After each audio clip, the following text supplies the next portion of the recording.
I jumped and dropped my paintbrush when I heard the front door slam shut. My nerves were immediately settled when I heard the familiar voice of my husband. "I'm home." My painting could wait. I smiled and made a beeline to the front door. He wasn't supposed to be back from his work trip till tomorrow. "You usually text me when you're getting home early," I commented as I went in for a hug. "I lost my phone.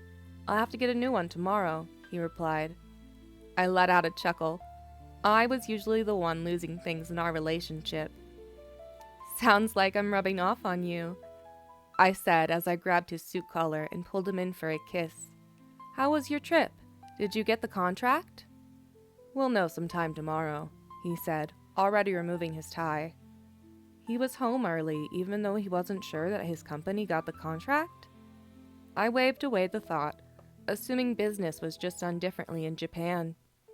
He reached for my face and gently rubbed my cheek with his thumb. When he pulled away, he showed me the paint on his hand that he'd wiped off my face. I smirked bashfully, and he put his hand under my chin to raise my face to meet his. He gave me a quick kiss and said, "Want to join me for a shower, cutie?" I let out an excited chuckle and followed him to the bathroom. Our intimate life had gotten so much more spontaneous since my husband's vasectomy 6 months ago, and we'd been acting like rabbits ever since. After a satisfying shower session, we ordered takeout and settled in for a nice night at home.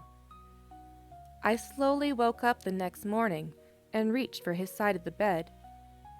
When I found it empty, I immediately sat up. My husband always slept in when he didn't need to get up for work. Where was he? I hadn't been pondering the question for long when my phone buzzed. I grabbed it from the nightstand. It was a text from my husband. "Flight was delayed. Looks like I'm going to be home a day late. Sorry, darling. I miss you." I furrowed my brow. The message didn't make any sense. I'd just spent the night with him.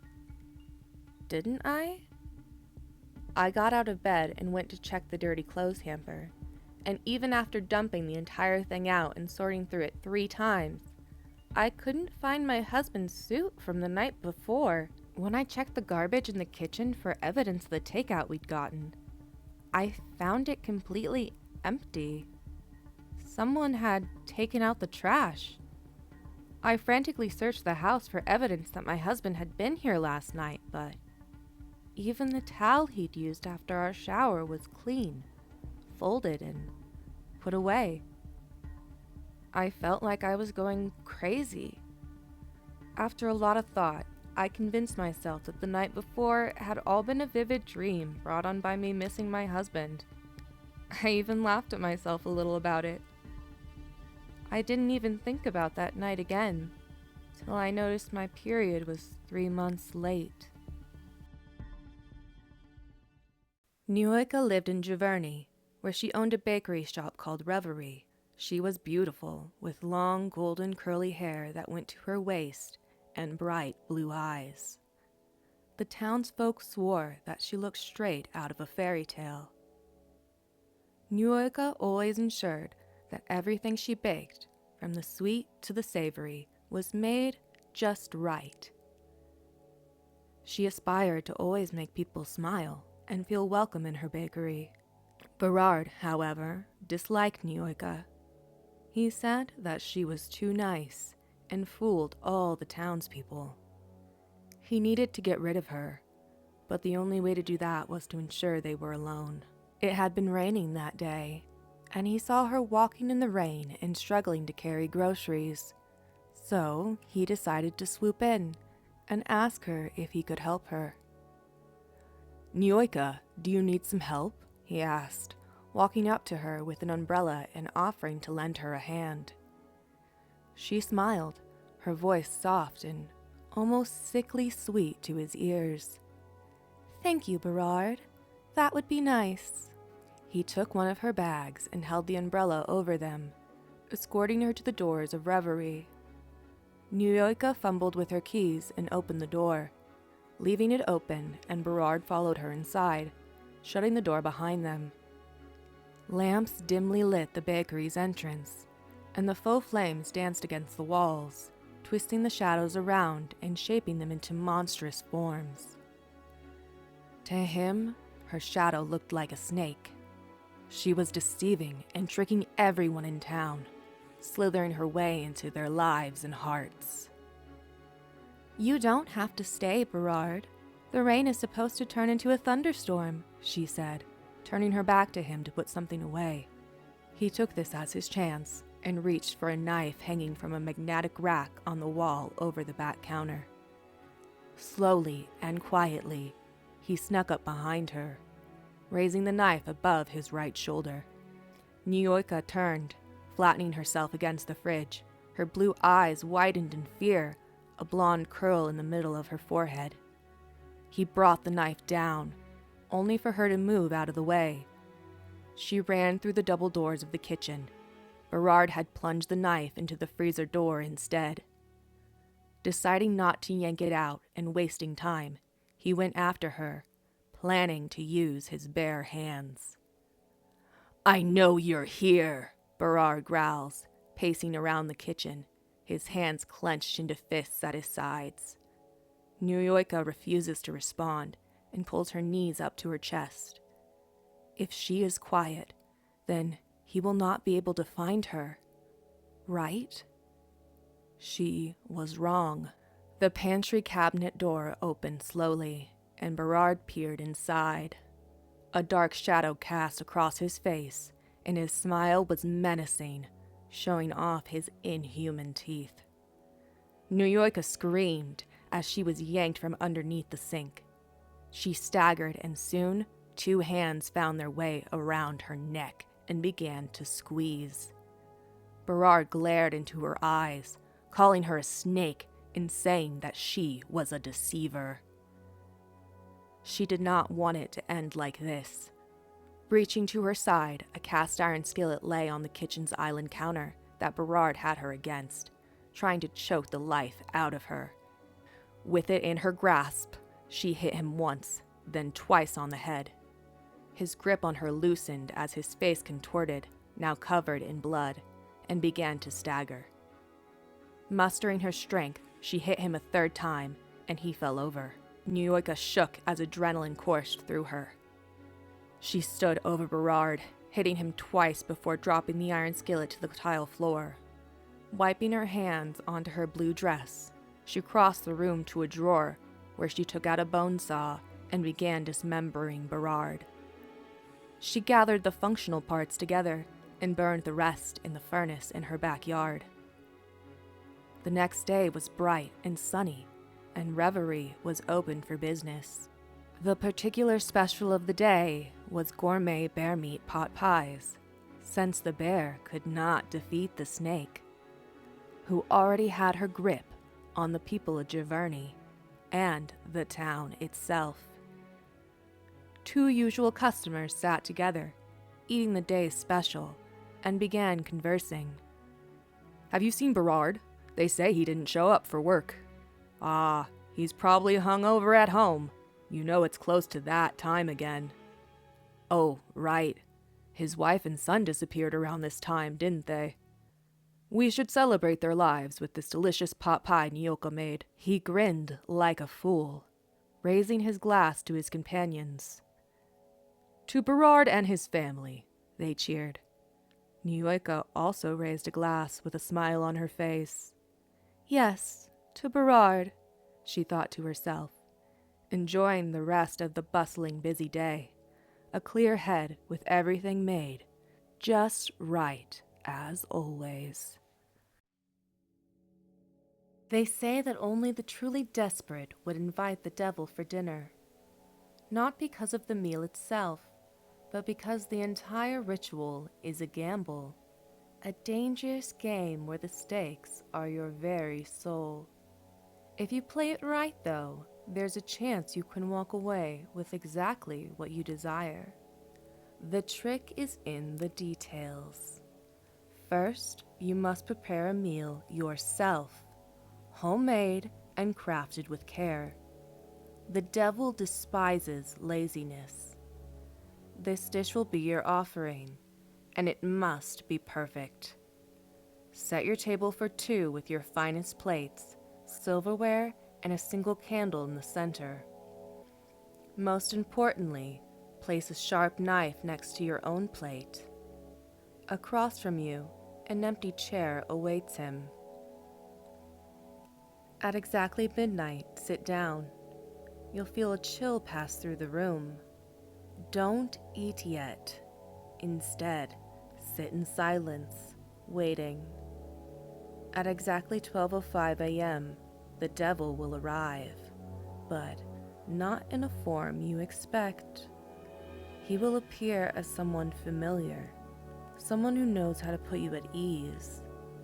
It could be a beloved relative, an old friend, or even someone you've admired. But don't be fooled. Behind the warm smile and soft eyes lies the devil himself. When he sits, look him directly in the eye and say, "Dinner is served." This is the moment when the real game begins. The devil will start eating, slowly, deliberately. You will eat as well, but your focus must be on him. His reaction to the meal is everything. If he enjoys it, your wish will be granted cleanly, without tricks. But if he doesn't, your wish will twist into a nightmare. The catch? He won't tell you whether he liked the meal or not. You'll have to figure it out on your own. And that's where the mind games begin. The devil loves to toy with his dinner guests. Throughout the meal, he'll strike up conversation, casually probing into your deepest insecurities, your regrets, your deepest secrets. He'll smile warmly while reminding you of every failure you've ever endured, every opportunity you missed. His words will slither into your thoughts, making you question yourself at every turn. Was your wish really worth it? Is what you're asking for even possible? He'll make you doubt every decision until you're not sure if you even deserve what you're asking for anymore. As the dinner progresses, he'll compliment your cooking, but not directly. Instead, he'll say something cryptic like, "This reminds me of a meal I had a very long time ago. A meal that ended quite poorly for the host." He might praise the texture, only to wrinkle his nose a moment later, making you question if he really means it.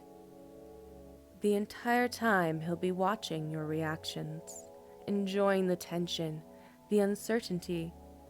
Every smile, every approving nod is a riddle. Did he enjoy it, or is he just messing with you? The devil loves to keep you on edge.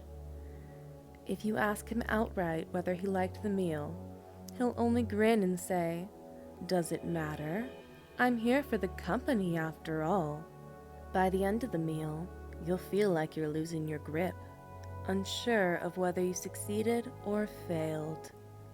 But there's one small window to pull yourself out of the deal if you're sure the meal didn't meet his expectations. If you're convinced he hated it, take the knife you placed earlier and stab it directly into his hand before signing the contract. He won't flinch, won't bleed, but he will leave, and the deal will be off. You'll survive, but he'll leave with a smirk that says, "Next time, you won't be so lucky." If, however, you believe he enjoyed the meal, you may sign the contract. Your wish will be granted exactly as you desire, without tricks or hidden consequences. But beware, he'll remind you. You've won this time, but I'll see you again. Once the deal is done, the devil will disappear, and your wish will come true. But you'll never shake the feeling that he's watching, waiting for the next time you're desperate enough to invite him back to the table.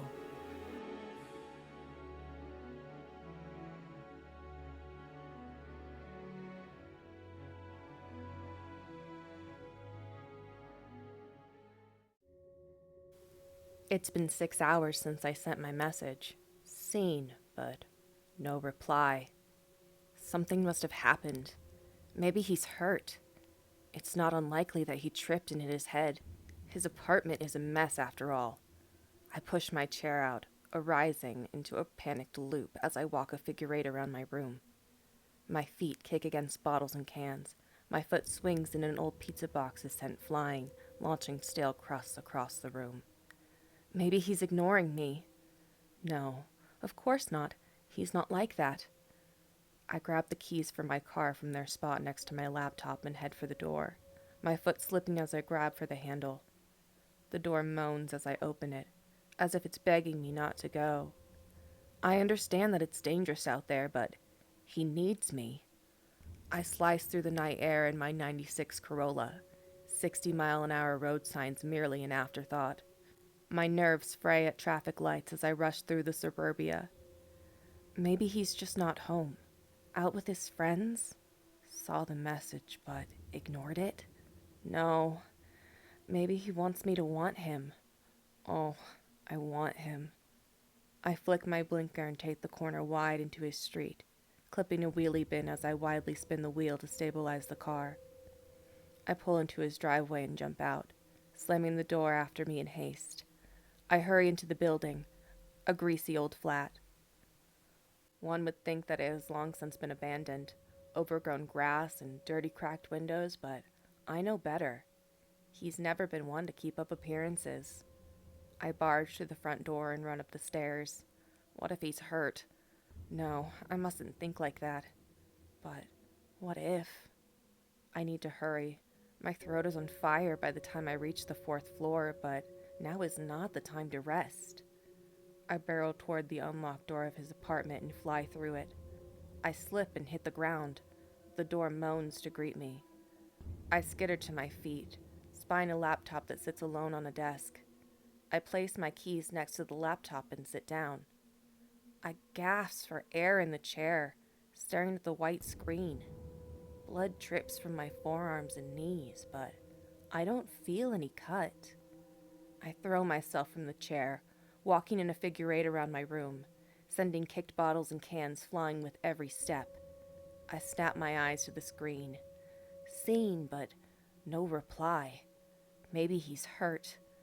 I grab the keys for my car from next to my laptop and head out the door. I slip as I grab for the handle, and a hand reaches for my ankle. This house cannot stop me. I kick the hand away, opening the door that moans for help as I run into the night. What if he needs my help? It was 3 years ago. I was 20 and I couldn't keep a job. I was just too lazy, I guess. I finally got one, though. It was at the Hubert amusement park. I was Hubert. Being the park's mascot wasn't a high-paying job, but at least I could live dressing up as a clown.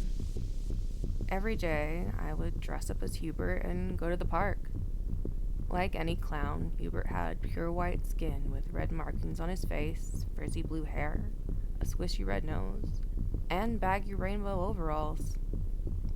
Anyway, I would arrive at the park at 6:45 to get ready and greet people at the entrance. I made adults and kids alike smile, and sometimes I would make a little kid cry too. Even though the job was kind of boring, the place was exciting for the people. Flat rides, roller coasters, railways, water rides, dark rides, haunted houses, Ferris wheels, transport rides, and more. There was just so much to do in the wonderful place. I went on some of the rides as Hubert. It was fun, except that I went on the fastest roller coaster and threw up during the ride, and since there was a loop, it all fell on the rest of the riders. I'm pretty sure those 12 aren't ever coming back. I would also sometimes go on stage and do these concerts. I would have to sing, just like Hubert does on the kids' TV show. I mean, I thought it was kind of stupid. Why would anyone want to come and watch some weird clown singing pretty badly? But apparently I was wrong. So many people bought tickets to these things. Slowly, I started losing more and more sleep. One day, I couldn't fall asleep, and in the morning, I was very tired. I would keep having this insomnia problem. I started seeing things, and yeah, I confirmed they were just hallucinations, probably caused by my lack of sleep. Then, one day, I had a nightmare. I usually don't get those. There was a dark shadow quietly zipping through the forest around the amusement park. He was making this peculiar noise. Then I realized he was laughing. The dark shadow got closer in my nightmare, but I still couldn't tell what it was. Though I couldn't make it out, something I did notice was that it was carrying a pretty big sack. The dark shadow stopped moving. It threw the sack on the ground and pulled out a knife. It glinted in the darkness, and in the reflection I could see blue hair.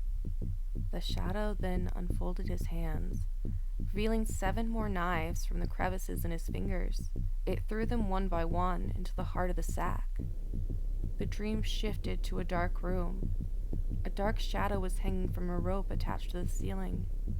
There were knives stuck at its back and blood on the walls. Then I woke up.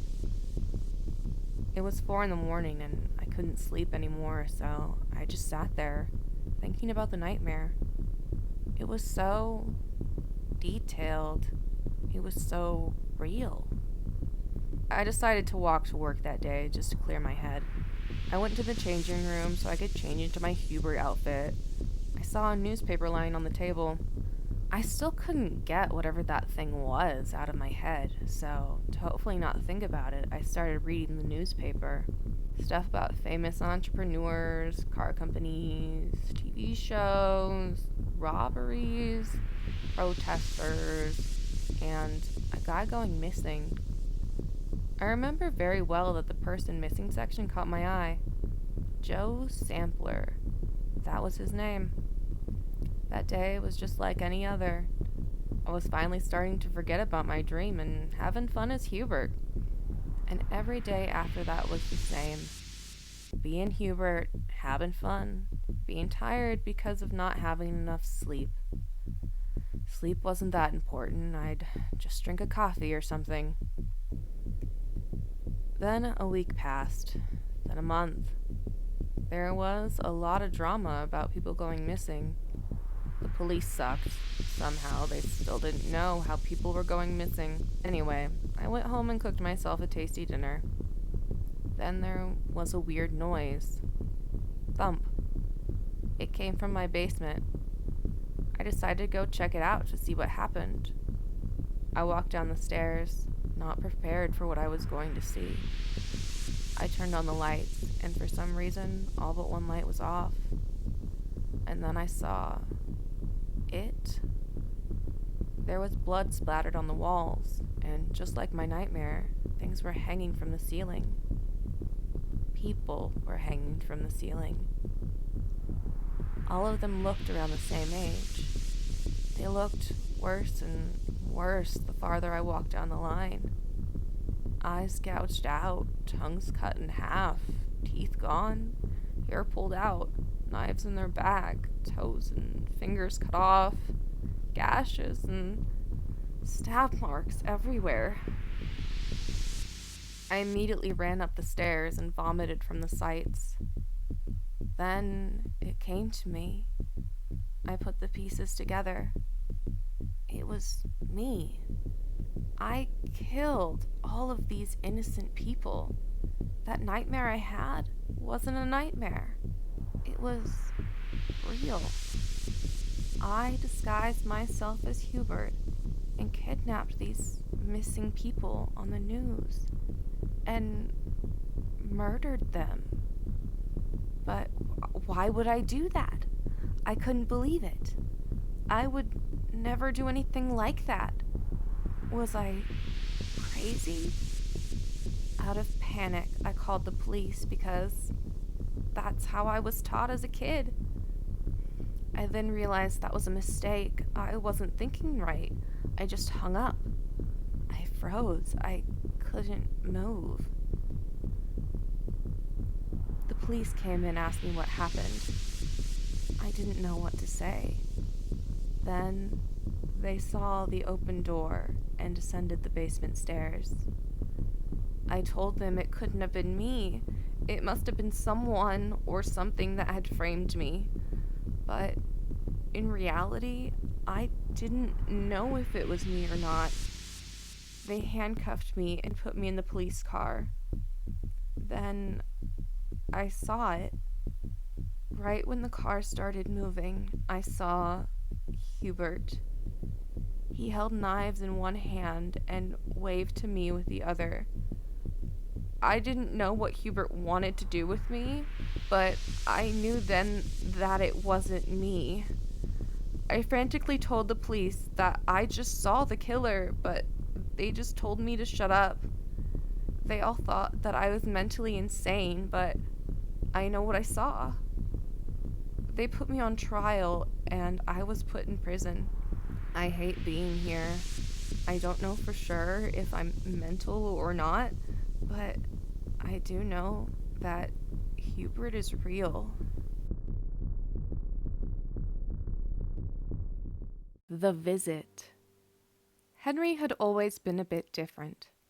As a child, he was quiet, more interested in books and toys than in other children. He grew up alone, but he never seemed to mind. As his mother, I worried that my son wasn't making any friends, but Henry always reassured me that he was just fine the way he was. One day, after returning from work, I received an unusual phone call from Henry. "Mom, you need to come over. I want to introduce you to someone." Henry's tone was different than usual, more excited, which made me feel a sense of relief.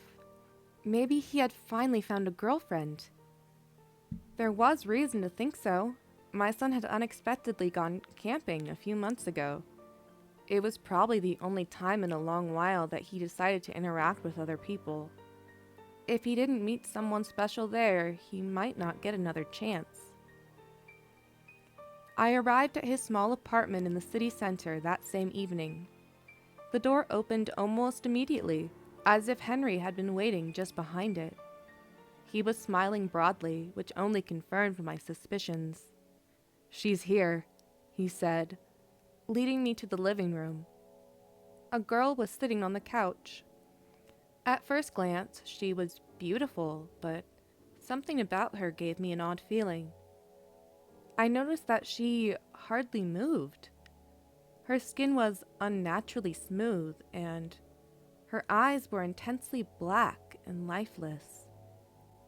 Like glass, reflecting light in a way that didn't match real human eyes. A chill ran down my spine as I looked at her hands, which were unnaturally stiff, as if they were made of something hard, not soft human tissue. When the girl smiled, I felt my stomach clench with unease. "Hello, I'm Rose," said Henry's new girlfriend.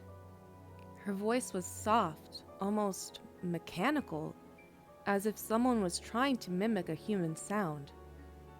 I couldn't take my eyes off her face. Something was wrong, but I couldn't quite grasp what it was.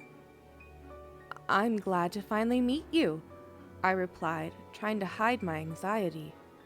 For the rest of the evening, Rose sat motionless, smiling and responding in monosyllables.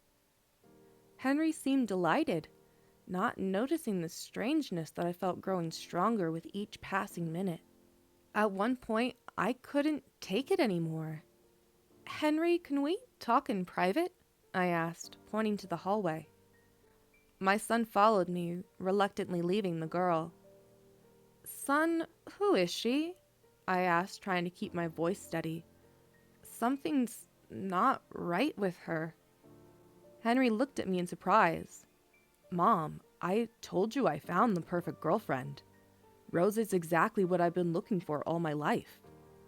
I felt my heart race. "But she's not human," I whispered, my words echoing in the empty hallway. Henry smiled, but there was no joy in it. "She's exactly as she should be," he said coldly. "Maybe it's you who has the problem, Mom. Maybe you can't accept perfection." A cold fear gripped me. My son was talking about this thing as if it were a real person, but I could see the truth. Rose was like something else, something soulless, designed to merely resemble a human being. I returned to the living room, my hands trembling as I reached for my purse. Rose was still sitting there, motionless, with the same artificial smile on her face. As I moved toward the door, the girl turned her head in my direction. "It was nice to meet you," she said, and I could have sworn that moment her eyes gleamed with something inhuman, something cold and emotionless. As I left the apartment, I felt a cold sweat running down my back. I knew that I would never look at my son the same way again. Something had changed in him, something that I could never undo. What I didn't know was that this something was now waiting in his apartment, quietly watching, quietly calculating. Rose wasn't human. She was something more, something that surpassed the boundaries of human understanding. And Henry was a willing participant in this. I left Henry's apartment, trying to calm my racing heart. The cool evening air brushed against my face, but it brought no relief. With every step that took me farther from my son's apartment, I felt the tension in my body growing. But before I could reach my car, something made me turn around one last time. With difficulty, I turned my head and saw Henry standing in the doorway, with that same artificial smile that now seemed more like a mask than an expression. But it wasn't him who caught my attention. Just behind him, like a shadow, Rose emerged. I hadn't noticed it before, but Rose was taller than Henry, and her gaunt, unnaturally long legs seemed to barely hold her up. It seemed as if any movement could cause her to fall. I froze, seeing Rose silently move closer to Henry. Cold sweat ran down my back, and my heart froze in my chest as I looked into my son's eyes. I felt a wave of terror wash over my body. His eyes were empty, dead, exactly like the ones I had seen in Rose just moments before. Dark, expressionless. They looked at me, but also somehow through me. I swallowed hard, trying not to stare too long at that terrifying figure. I felt that if I looked again, I would see something that I could never erase from my memory. In my head, I begged myself to believe that it was just an illusion, that my mind was playing tricks on me. Maybe it was the light, maybe fatigue, maybe stress. I had to believe it. I had to believe it was just a momentary hallucination. I gripped the steering wheel of my car, hoping that what I saw was just a product of my imagination. But the echo of that image still quivered in my mind. I looked at my son one last time. Those empty eyes, so much like Rose's, seemed to follow my every move. The Omen. That night, I couldn't sleep for a long time. The image of Rose wouldn't leave my mind. Her unnaturally smooth skin, dead eyes, and that artificial mechanical smile reminded me of something I had never experienced before. I felt as if I was looking at something that shouldn't exist. When I finally fell asleep, the night overwhelmed me with a nightmare. I found myself in Henry's apartment. Everything seemed normal, but only at first glance. The walls seemed closer. The space felt oppressive and claustrophobic. It felt as if the apartment was breathing, as if it had a life of its own, but that wasn't the worst part. In the living room, on the couch, sat Rose. But this time something had changed. Her face, usually calm and artificially smiling, was now deformed, as if someone had forcibly tried to shape plastic into a human expression. Rose's eyes were no longer shining glass orbs.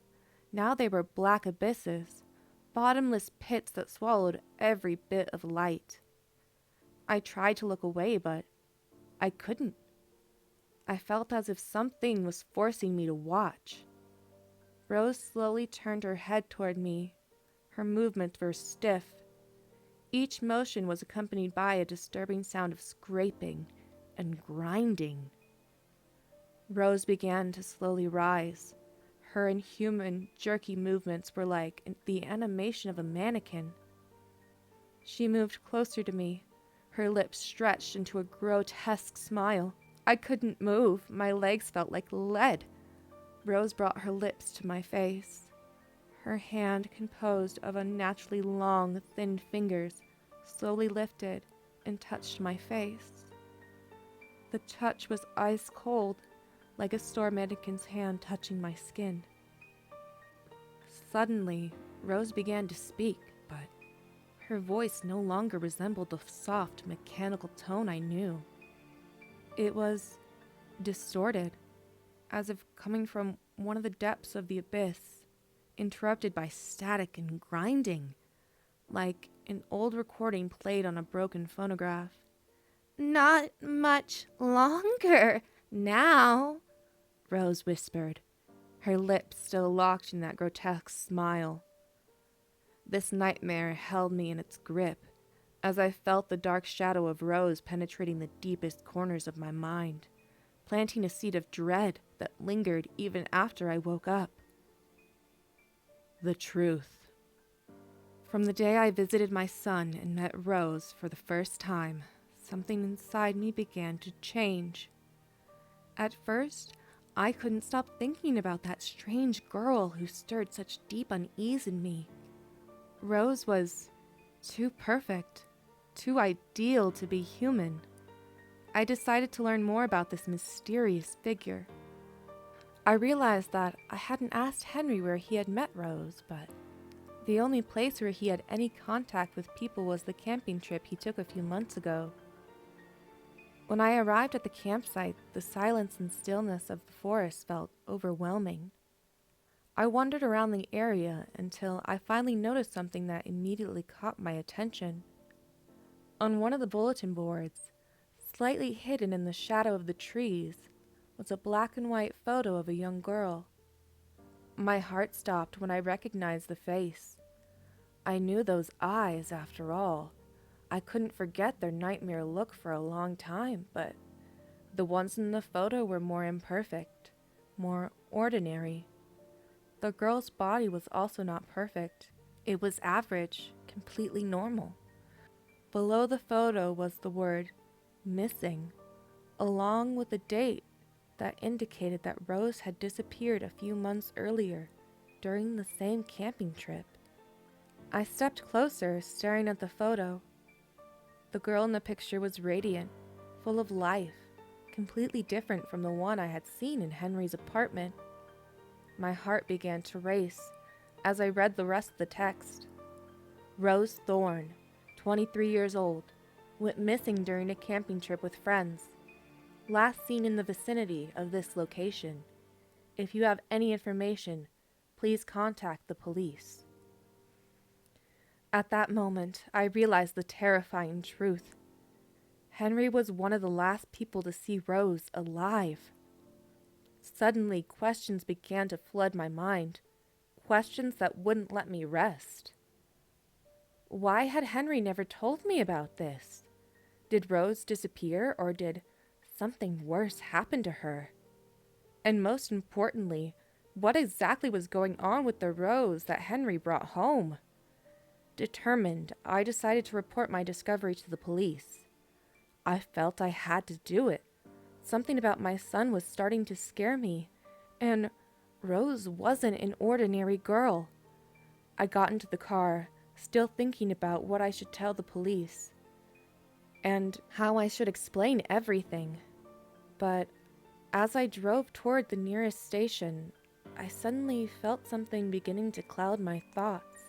A disturbingly realistic image of Rose appeared in my mind, reminding me of that strange smile, the inhuman appearance, and those empty eyes. I felt as if Rose was right beside me, whispering in my ear, altering the course of my thoughts. Suddenly, what I was supposed to do seemed less important. My thoughts became fuzzy, and the direction I was heading no longer mattered. Instead of going to the police, I unconsciously turned onto the road heading back to my house. My mind was becoming increasingly blurred, and instead of going to the police, I unconsciously turned onto the road leading back to my home. My mind was becoming increasingly blurred, and the memory of the photo on the bulletin board began to fade. Soon I completely forgot why I had gone to the campsite in the first place. The only thing that remained in my mind was the image of Henry and Rose standing in the doorway, with empty eyes, staring at me as if through eternity. Perfection. In the meantime, something strange started happening to me. The people around me began to seem different. Their faces, which were once full of life, now appeared stiff, devoid of expression. Every person I encountered started to look like a cheap imitation of a human, something imperfect and unnatural. Was I supposed to remember something? Make a call? I noticed that my own reflections were also beginning to change. I no longer felt the anxiety or nervousness that used to accompany me daily. Instead, I felt strangely calm, almost indifferent to everything around me. My movements became slower, more deliberate, as if time had suddenly slowed down. When I met with friends, their faces looked forced and their eyes empty, lifeless. Even my own reflection in the mirror seemed unnatural, as if I was looking at my image through a store window. Sometimes I had the feeling that it was I who was being watched, as if someone or something was carefully observing my every move from the other side of the mirror. Was I supposed to do something? Did I have an object? A photo? I also started to notice that I no longer found pleasure in everyday activities. The colors in the world around me seemed faded, food less tasty, conversations with people empty and meaningless. The world I knew no longer satisfied me. Everything that once seemed normal now appeared flawed, incomplete. How can this mundane life satisfy me now that I have seen what perfection is? People's faces were full of flaws, wrinkles, scars, expressions of sadness and fatigue. All of this now repulsed me. Thoughts of Rose's perfection clung to my mind. I stopped when I passed an old woman walking toward me, and, without thinking, I whispered, "You shouldn't be here." The old woman looked at me with terror, and I just sighed. I knew this was only the beginning. I was supposed to remember to visit my son? A few weeks later, I visited Henry again. Rose was sitting in the same spot as before, in the same pose, as if it were the same day as my previous visit. But this time, when I saw Rose, I felt something I couldn't comprehend before. Admiration. The girl who once filled me with unease now seemed to embody everything that was best. Her perfect skin, flawless features, fluid, almost mechanical movements. All of this was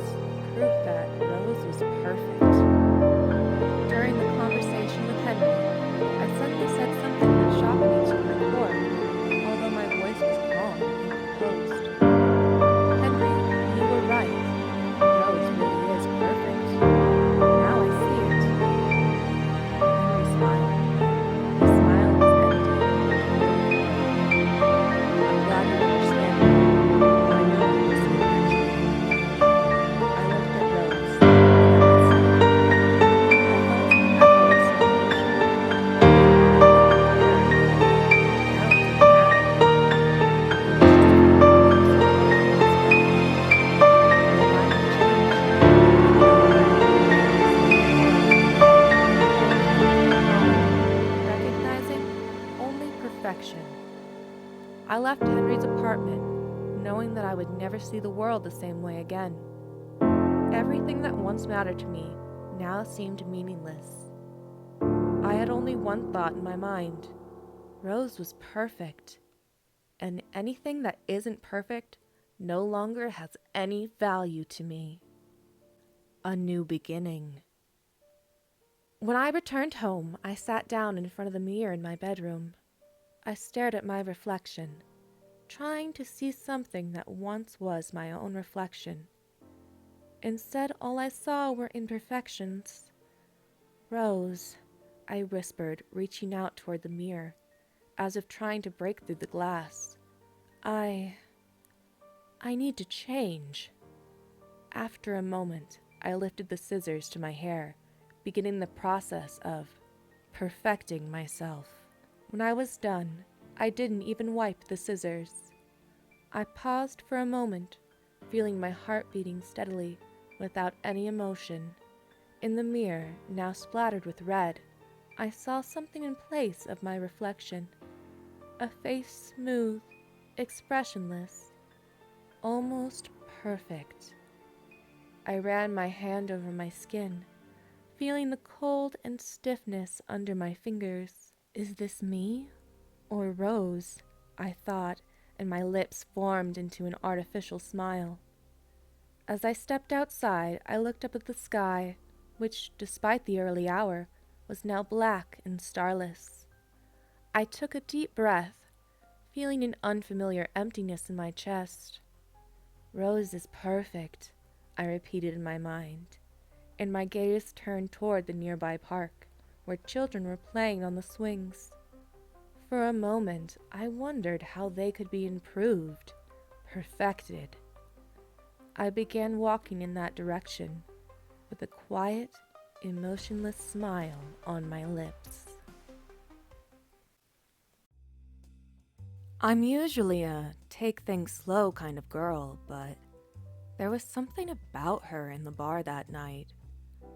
I was sitting at a table in the back, watching my friends' coats and purses while they were out on the dance floor. This was my usual role, and I suspected it was the only reason they still invited me out. 1 second, I was cringing at the bitter taste of my drink, and in the blink of an eye, she was right in front of me, smiling brightly. Despite the little shock her sudden presence gave me, her dark green eyes had me fixated immediately. "Van Gogh," she said enthusiastically. I blinked twice. "What?" I asked, feeling confused, but also silly for needing to ask in the first place. She giggled and pointed at my tattoo sleeve. My arm is mostly covered in a copy of Skull of a Skeleton with Burning Cigarette, a painting by Van Gogh. I felt my cheeks get hot. I was so used to people just saying things like, "cool skull," when referring to my tattoo, that her words hadn't immediately clicked. I nervously rubbed the back of my neck, worried I'd just blown my chances with this girl. Yeah, he's a big inspiration for me. I'm a painter." My voice dropped off on the last couple of words, so I was a little surprised when she not only heard me, but gasped. "Then you'll be one of the few people who can truly appreciate my name. I'm Carmine." As we continued to talk, I could have sworn Carmine was becoming my new favorite color. After a few more drinks and her laughing at my bad jokes, I was starting to build up the courage to invite her back to my place. Maybe my paintings would impress her and make me look cool. I was planning how I was going to ask her if she wanted to see my art studio when she said, "It's too loud in here. My place is right around the corner.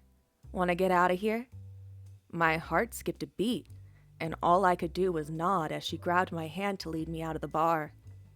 I saw a few of my friends looking shocked, but proud, on the way out. As she opened the door to her apartment, a gust of fragrance welcomed us. Her place smelled amazing. I detected hints of vanilla, lavender, rose, and something earthier I couldn't quite place. The decor was similarly inviting. Dark jewel tones adorned almost every surface, making me feel like I just entered the lair of a beautiful enchantress. She was dressed so casually when we met, but I could tell just by looking around that she had expensive tastes.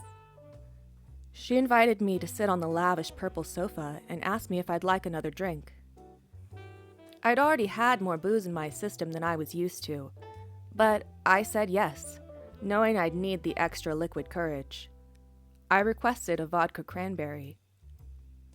While she was off making my drink, I had a look around the room. I gravitated toward the bookshelf, running my fingers across the book's spines. I was surprised to see no books on art, despite the lively conversation we'd had on the topic back at the bar. Maybe she was more of a video essay kind of girl. I smiled, thinking about how I watch video essays while I paint. We could watch them together. I looked up from the book titles to focus on the photographs higher on the bookshelf.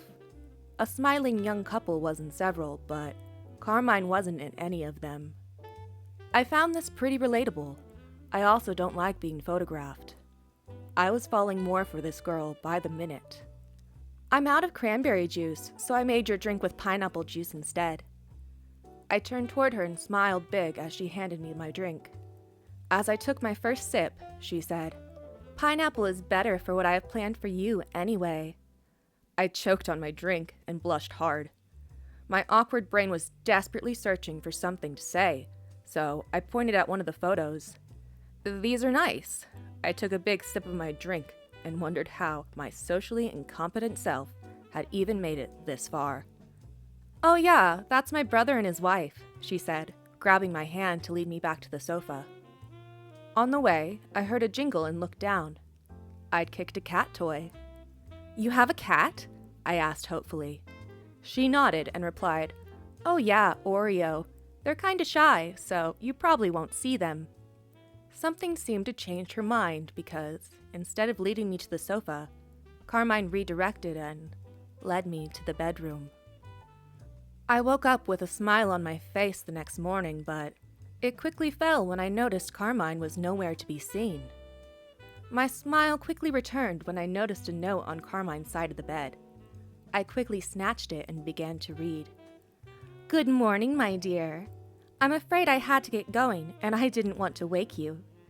Feel free to make yourself at home. I meant to show you my latest art piece last night, but I was having too much fun and forgot. It's down the hall, second door on your left." Carmine hadn't even mentioned to me that they made art. Could this girl get any better? I got out of bed and made my way down the hall. As I reached for the doorknob, I heard a desperate yowl coming from the other side of the door. My blood ran cold. I'd owned enough cats to know the sound of one in trouble. Something was very wrong. I cracked the door open, and an orange cat barged out of the room as a foul metallic stench attacked my nostrils. Before I could open the door any further, something told me to stop. I needed to catch that cat. After finally catching the poor little scared feline, I noticed dried blood on its paws. I checked and double-checked, but the cat didn't seem to be injured. I held my breath as I checked the name on its collar. Carmine.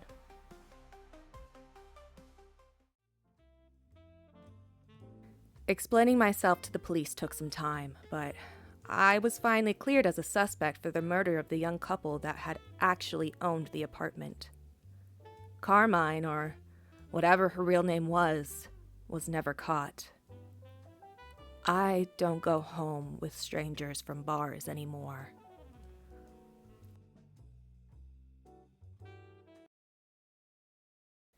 In hindsight, this story is pretty embarrassing, but hear me out.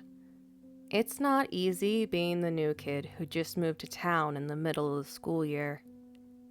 It didn't help that this place was practically the middle of nowhere, the only restaurants being a mom-and-pop diner and a Taco Bell that was attached to a gas station. I nearly cried when I looked up how far away the nearest music venue was. An hour and a half, and they only showcase country bands. I'd never had a knack for fitting in, and I knew my alternative interests weren't going to do me any favors when it came to fitting in my new environment. I quickly discovered on my first day of school that if the other teens weren't pointing and whispering about me, they were ignoring me completely. On the rare occasion one of them did speak to me, it was either insults or stupid questions that left me wishing they hadn't bothered. I decided my best course of action was to do my best to ignore them right back. That's why it took me so long to realize someone was speaking to me. Hey you, Earth to New Kid? Her last 2 words made my head shoot up from my sketchbook. I suppressed a groan as I took out an earbud. I thought I was the only kid still hanging around the school this late on a Friday evening. I just wanted to get some drawing done in the school courtyard before having to go home and have my mom tell me I should try acting and dressing more like the other kids for the 10th time. The short girl with bright blonde hair all the way down to her hips in front of me went on speaking as soon as she saw she had my attention. You look like you could use some advice. She looked me up and down with a sneer as she spoke. Her voice was nasally and grating. Before I could think of a joke about how her advice must be about hair care, she was already talking again. I bet no one has told you about old Miss Riverfield. I raised an eyebrow. I had expected an insult. She continued on without taking a breath. They say if she likes you, she could totally change your life. I nodded slowly. Okay. What subject does she teach? I asked, trying to decide how much I cared. She laughed at me and rolled her eyes. She's not a teacher. She's like a legend. People say that in the silent film era, a girl from this town left for Hollywood after her high school sweetheart cheated on her with her best friend. She made it big as an adult movie entertainer. They filmed that kind of stuff back then too, so don't let adults tell you that people in their day would never. She paused to nod confidently at her own point. Where was I? Oh yeah, she makes it big with no clothes on. News of this travels back to her ex, who's now married with a kid to her old best friend. He watches one of her films, tracks down her info, and starts writing to her. Sorry letters turn to romance letters as the two catch up. He starts making her promises, saying he'll leave his wife for her.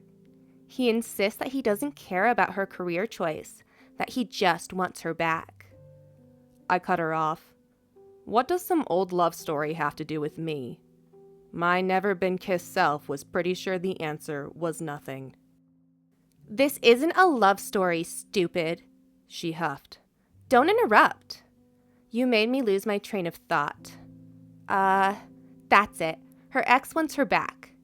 She decides to forgive him, packs up all the money she made, and prepares to move back to town. She's super excited, but before she can gossip to anyone about it, he reminds her that he hasn't left his wife yet, so she better be discreet. She books a room in a hotel on the edge of town under a fake name, Miss Riverfield. When she was found murdered in her hotel room, the case soon ran cold. No one came to claim her body, so she was buried under the name that she used to check in. The local mortuary even donated a headstone. Decades later, her ex admitted to her murder on his deathbed. Some say he went on and on about what she did in Hollywood embarrassed and disgraced him. No matter what he said, the old bastard left out one important detail. Her name. I hated how interested I was in this annoying girl's story. And? I asked. And what? That's it. That's the story. She's dead and no one knows her name. People say she haunts the cemetery, she said with a shrug. But none of that is the fun part. They say if you visit her grave, way back in the old dark tree-covered part of the cemetery at exactly 3 a.m., she'll talk to you. If she likes you, she'll tell you to make a wish. If your wish would truly make you happy, she'll grant it. If it won't, she goes away and you will never talk to her again. What happens if she doesn't like you? I asked. Nothing. You just don't get to talk to her, and you go home having wasted your night. Speaking of wasted time, I don't have time to stand here and answer your questions. I have places to be. She tossed her long blonde hair over her shoulder as she went to leave. I turned my attention back to my sketchbook. I was not sad to see that girl leave, but her story really stuck in my head. I found myself drawing women in old-fashioned clothing, wondering what Miss Riverfield's name really was. What would I wish for if she liked me? What would make me truly happy? Surely it was just some silly old story, yet I still couldn't get these questions out of my head. I didn't sleep that night. My mind was too full of the possibilities of Miss Riverfield's legend. After tossing and turning, I checked the time. 1:27 a.m. I'd had enough. I threw off my covers and got dressed. I wasn't going to be able to focus on anything till I tested out this legend for myself. My mom had always been a heavy sleeper, so sneaking out was easy. The walk through town dampened my mood. This place was so small that you could easily drive through it and not even notice. It had no art galleries, no theaters, no concert venues, not even a bookstore. No wonder I couldn't relate to the kids at school. I was from a completely different world. I reached the cemetery and thought back to what the blonde girl told me. Miss Riverfield's grave was in the old, tree-covered part of the cemetery in the way back. I checked my phone. 2:47 a.m. I needed to hurry. I jogged my way to the back of the cemetery and started reading headstones. I found her grave just in time. Miss Riverfield died 1921. There was no birth date. The grave was overgrown, like it hadn't been taken care of in ages. I nervously wrung my hands and cleared my throat. Hello? Hello, dear. The reply made me jump. What wish do you bring to me tonight? My jaw dropped, and I felt my heart nervously flutter. Even though I'd thought long and hard about this moment, I hadn't expected to actually get a reply. I was too stunned to speak. When I found my words, I said, I just really want a friend. Granted. The spirit's reply made me smile, and I started looking around. I spied a girl pop up from behind a nearby gravestone. It was dark, but I could make out black hair pulled up into pigtails, heavy eyeliner, and black ripped fishnets under her skirt. She looked exactly like someone I might have something in common with, but would usually be too shy to talk to. I gave her a small wave.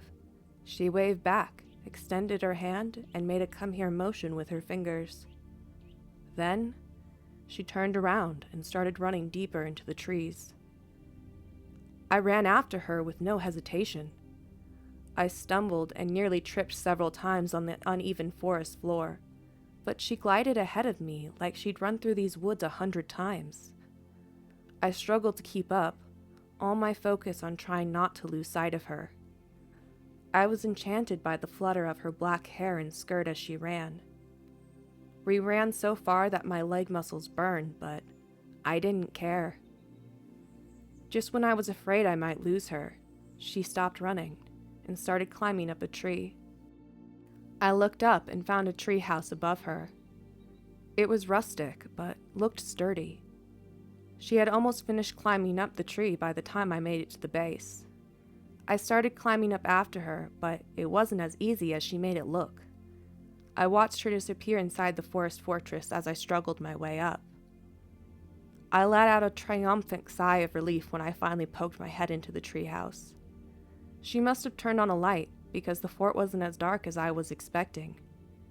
I noticed that the floor was crinkly and slick as I pulled myself inside. It was covered in a sheet of plastic that extended up the walls and the ceiling.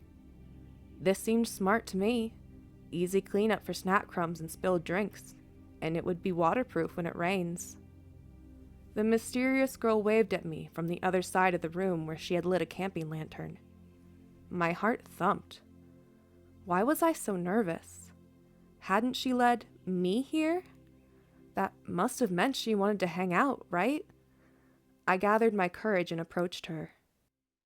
Next thing I knew, I had face planted on the floor. The girl jumped on my back and tied up my arms and legs and let out a laugh. Tripwire! I knew you'd be dumb enough to fall for it. The voice was familiar, but I couldn't place it. She got off of me and I rolled over, not able to do much more. I tried to stare her down, but being on the floor made any form of intimidation impossible. Who are you? In response, she took off her wig, revealing familiar long blonde hair. It was the girl who had told me about Miss Riverfield. Things started to click in my head. I didn't recognize her voice because it completely lacked the vacant nasally quality from our conversation in the schoolyard. I screamed at her to tell me who she was for a second time, but she ignored my question. Just like when you fell for my made-up legend. All I had to do was spin a silly little tale for you to show up in a cemetery all alone in the middle of the night. And some well-placed speakers made you really think you were talking to a ghost? Hilarious.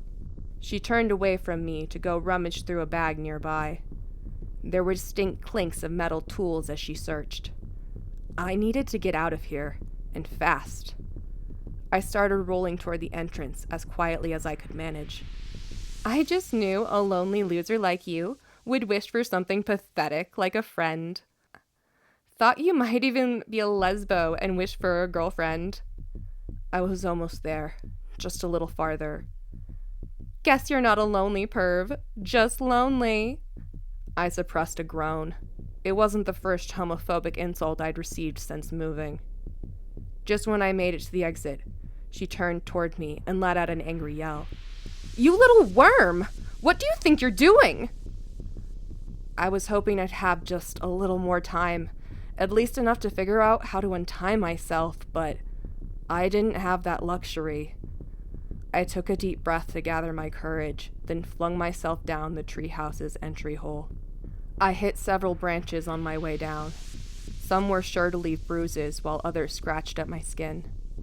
One nearly knocked the wind out of me. I hit the forest floor, happy to be alive. My relief was short-lived as I looked up to see that crazy girl starting her way down the tree with expert familiarity. I frantically bit at my hand restraints, getting them untied in record time. By the time I had gotten my legs untied, she had almost made her way down the tree. She was close enough now that I could see she was holding a metal hammer in one hand, and her face looked like she was ready to kill. I started running, just blindly hoping I was going in the right direction to get back to the cemetery.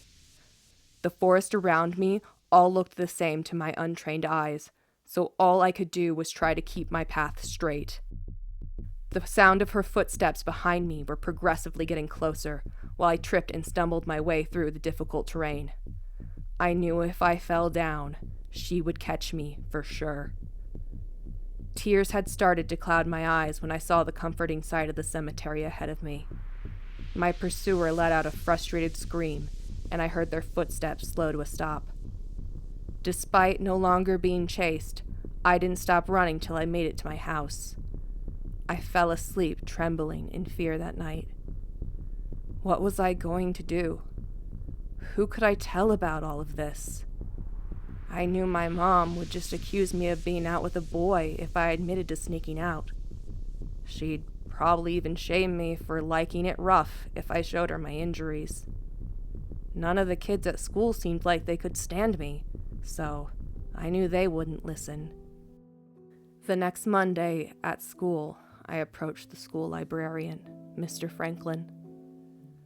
Seeing as we were usually the only two in the library, we'd managed to get acquainted well enough that I felt like I could at least ask him a question.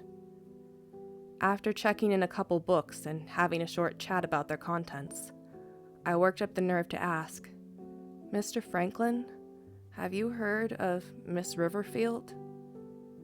His weathered face transformed into a wide, nostalgic smile. Now, that is a name I haven't heard in a very long time.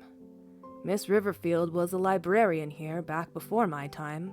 My mother and my grandmother told me the most marvelous tales about that woman. She smoked, she gambled, she once even wore pants to church. Ladies just didn't do those kind of things back then. Even in her old age, she refused to tell anyone how old she was. She even put in her will that her birth date should be left off her tombstone. He let out a good-natured chuckle. Why do you ask, dear? I realized my jaw was practically on the floor, so I quickly shut my mouth and shook my head. I looked at my shoes as I spoke. I just noticed her grave at the cemetery. Thought the lack of birth date was interesting. I was looking over my shoulder for that blonde-haired girl everywhere I went in town for what felt like ages. But in reality, it was probably around 6 months. When I'd finally managed to make some friends at school, thanks to the art club, I started asking people if they knew anyone fitting her description, making sure to mention her distinctive, almost impossibly long blonde hair. They'd all been going to school together since kindergarten, and everyone told me the same thing. They've never seen a girl who looks like that. And I truly hope I never see her again.